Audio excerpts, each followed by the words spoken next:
standing forward fold. For this pose, we're going to begin at the top of the mat, facing the short end of the mat. We can have our feet together, or they can be shoulder width apart, whichever you prefer. We're going to take an inhale. Arms can either come up overhead, or they can be rested right on your hips. So we're going to inhale, exhale. We're going to slowly come down, hinging at the hips, allowing the chest to fall down towards the mat, and extending through the crown of the head. Inhale, exhale, dropping the crown of the head down towards the mat, feeling that stretch through the hamstrings. Inhale, lifting up, straightening through those arms, and on the exhale, rounding through the back, coming back to our standing pose right here. Now we do have a couple of variations, modifications. So the first one is for those who have tight hamstrings and might not be able to bring their hands all the way to the floor. So using two of our blocks, we're going to do the same thing. We're going to take an inhale.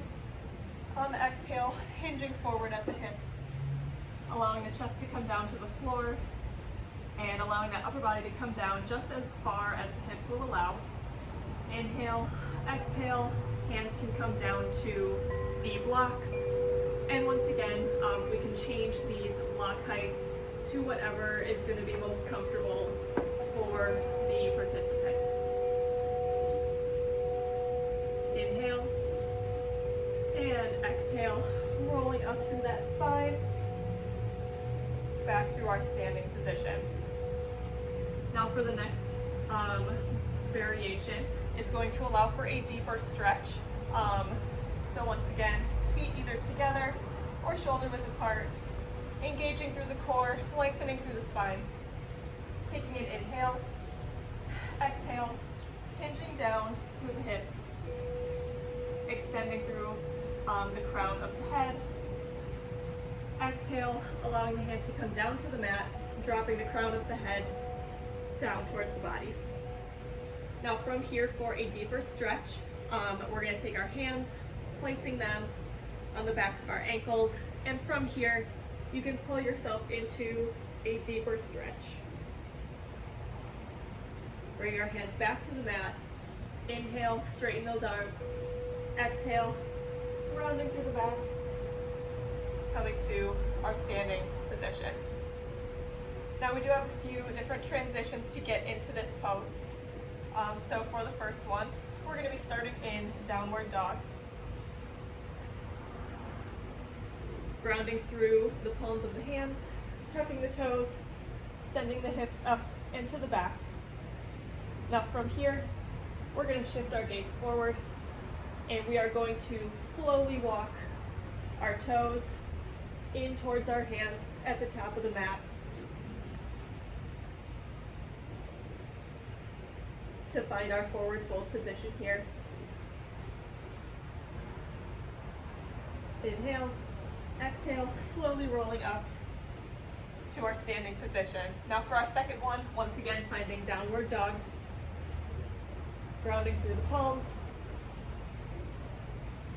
Inhale, exhale. This time we're going to bend through the knees and we're going to jump to meet our hands at the top of the mat.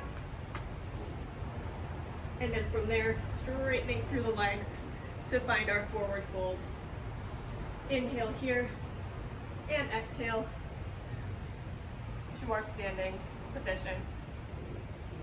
Now for our last one, we are going to find our downward dog into a low lunge, and then from there coming into our standing forward fold. Once again, coming to downward dog position. We're going to inhale, taking the right foot up towards the sky. Exhale, bringing that knee in towards the chest, shifting the weight to the hands, and allowing that front foot to come right between our hands. And we're going to inhale. On the exhale, we're going to hop that foot, bringing it to meet the other foot at the top of the mat. And then straightening through the legs, finding our forward fold here. Inhale, exhale. We're gonna step both feet back, lifting the hips up and back to find our downward dog once again. And that is our standing forward fold.